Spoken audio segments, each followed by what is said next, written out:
Assalamualaikum warahmatullahi wabarakatuh. Perkenalkan, nama saya Sofia Nadifa dengan NIM 1902091145. Video ini saya buat untuk memenuhi tugas mata kuliah pembelajaran Bahasa Indonesia MI2. Assalamualaikum anak-anak ibu semuanya. Bagaimana kabar kalian pada hari ini? Nah, sebelum kita memulai pembelajaran, alangkah baiknya kita berdoa terlebih dahulu. Bismillahirrahmanirrahim.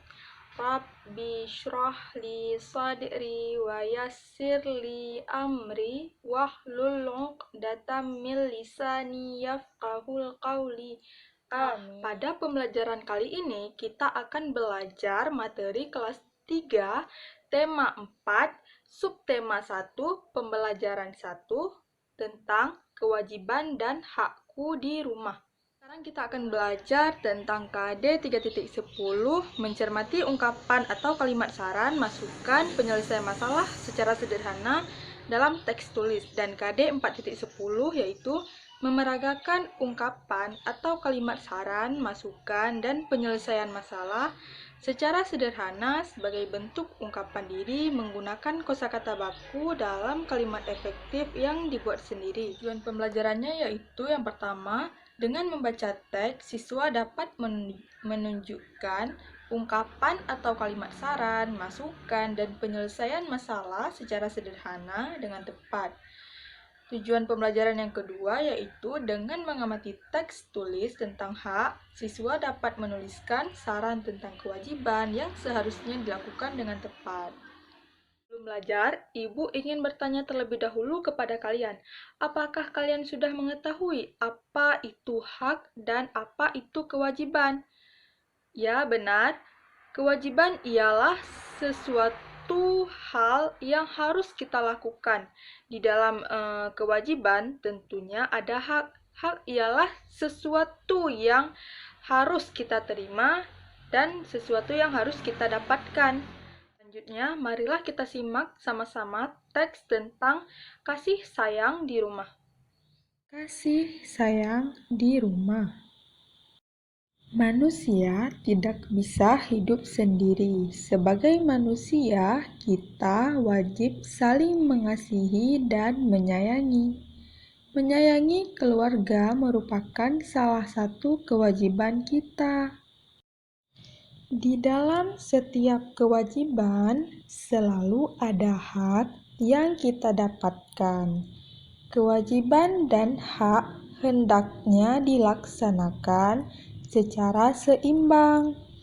Akan tetapi, masih ada orang yang tidak melaksanakan kewajibannya. Setiap orang harus melaksanakan kewajiban. Sebagai seorang anak, kamu harus menyayangi orang tuamu. Kamu juga harus berterima kasih kepada kedua orang tuamu. Kamu harus mendoakan mereka setiap hari. Menyayangi orang tua, berterima kasih kepadanya, dan mendoakannya merupakan kewajiban setiap anak. Kamu harus bersyukur karena orang tuamu menyayangimu. Mereka juga selalu menjaga dan mendoakanmu. Jadi, setiap orang harus menjalankan kewajibannya. Laksanakanlah kewajibanmu, maka kamu akan menerima hakmu. Nah, selanjutnya, mari kita temukan contoh kalimat saran pada bacaan kasih sayang di rumah. Kalimat saran itu apa, Bu? Kalimat saran merupakan kalimat yang bertujuan untuk mengungkapkan saran maupun pendapat atau masukan kepada orang lain. Ciri-ciri dari kalimat saran, yang pertama, kalimat saran merupakan kalimat yang berisi pendapat untuk menyelesaikan suatu permasalahan. Kemudian ciri-ciri yang kedua yaitu kalimat saran ditunjukkan kepada orang lain dengan menggunakan bahasa yang santun dan kosakata yang baku. Kemudian biasanya Kalimat saran itu menggunakan kata sebaiknya, seharusnya, lebih baik, hendaknya, dan semestinya. Contoh dari kalimat saran itu yang pertama, kita harus patuh kepada orang tua agar menjadi anak yang berbakti. Contoh yang kedua, alangkah baiknya jika kita patuh terhadap kedua orang tua kita dan guru. Contoh yang ketiga, jika kita ingin sehat, maka hendaknya kita membawa bekal makanan dari rumah. Contoh yang keempat, sebelum masuk rumah, hendaknya kita memberikan salam. Nah, pada contoh-contoh yang sudah Ibu sebutkan tadi, ada kata-kata harus, alangkah baiknya, hendaknya. Itu menandakan bahwa kalimat tersebut termasuk ke dalam contoh dari kalimat saran. Nah, contoh kalimat saran pada bacaan kasih sayang di rumah yaitu, sebagai seorang anak, kamu harus menyayangi orang tuamu, kamu juga harus berterima kasih kepada kedua orang tuamu, kamu harus mendoakan mereka setiap hari. Nah, pada kalimat tersebut ada kata-kata harus, sehingga kalimat tersebut menandakan bahwa kalimat tersebut merupakan contoh dari kalimat saran. Sekarang, marilah sama-sama kita simak teks bacaan tentang cuaca. Udin dan Beni bermain bola di lapangan. Udara sore itu terasa sejuk. Angin bertiup sepoi-sepoi. Mereka asyik bermain bola. Langit semakin gelap. Angin bertiup kencang. Hujan rintik-rintik mulai turun. Udin dan Beni berlari. Mereka mencari tempat untuk berteduh. Keadaan cuaca memang sering berubah-ubah.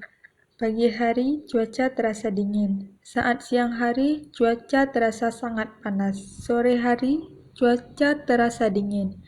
Angin bertiup lebih kencang. Hujan mulai reda. Beni dan Udin bergegas pulang ke rumah mereka, membersihkan diri dan mandi dengan air hangat. Badan mereka kembali terasa segar. Cuaca malam hari terasa lebih dingin. Udara malam sehabis hujan terasa lebih dingin. Udin melanjutkan aktivitas dengan belajar.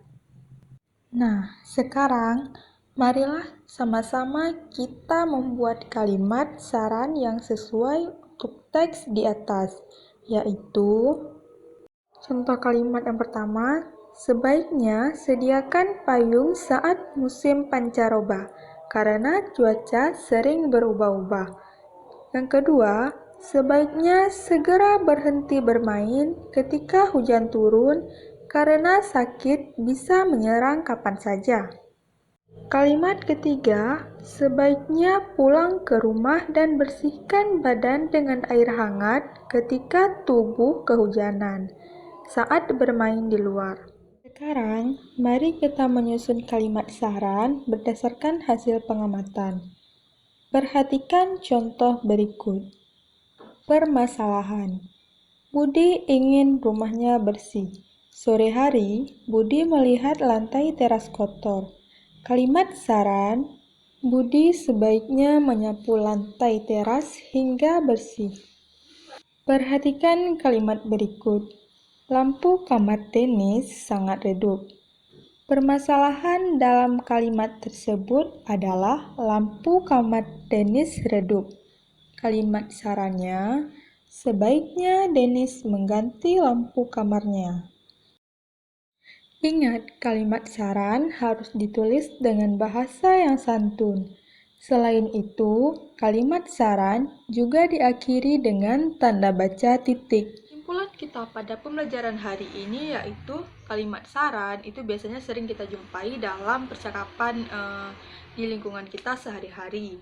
Kemudian kalimat saran itu hendaknya disampaikan dengan penuh ketulusan karena kita menghendaki kebaikan untuk orang yang kita tuju. Selain itu, kalimat saran juga harus disampaikan dengan menggunakan bahasa yang baik dan santun agar maksud yang kita ingin sampaikan itu dapat diterima dengan baik oleh orang yang kita tuju. Sekarang kita akhiri pembelajaran kita pada hari ini. Sebelumnya, Alangkah baiknya kita membaca doa terlebih dahulu. Bismillahirrahmanirrahim. Subhanaka Allahumma wa bihamdika asyhadu an la ilaha illa anta astaghfiruka wa atubu ilaik. Amin. Nah, sekian pembelajaran kita pada hari ini. Ibu tutup pembelajaran kita dengan wabillahi taufiq wal hidayah. Wassalamualaikum warahmatullahi wabarakatuh.